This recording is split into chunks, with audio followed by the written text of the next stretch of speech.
मां हिन वाक़े खे कंडेम थो कयां ऐं मां SP सां बि ॻाल्हायो हो त हिनखे अरेस्ट कनि जेके बि अफ़गानी पठाण आहिनि इन करे जो असां कॾहिं बि अफ़गानी पठाणनि खे सपोर्ट कोन कयो आहे।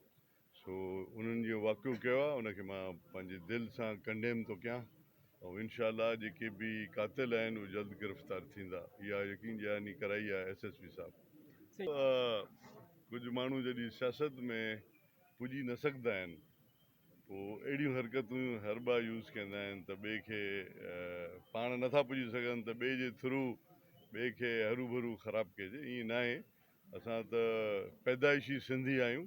असांजा वॾा बि हिते मरी विया आहिनि सफ़ा हिते क़बरूं जूं ठहियल आहिनि हर शइ हिते आहे ऐं उहो सभु हिते 200 साल खां वठी असां हिते वेठा आहियूं।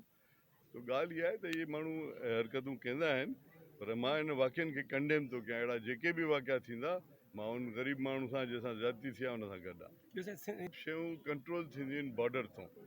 जीअं बॉर्डर ते तव्हां कंट्रोल कंदव हिननि खे एंट्री न ॾींदव त न ईंदा। बाक़ी हिते बॉर्डर तां जहिड़े नमूने सां अचनि था उहा त फेडरल गवर्नमेंट जो इदारो आहे बॉर्डर खे कंट्रोल करणु। उन्हनि खे एक्शन करणु खपे इन जे ख़िलाफ़ु ऐं उनखे ब्लॉक करणु खपे त असां वटि न अचनि।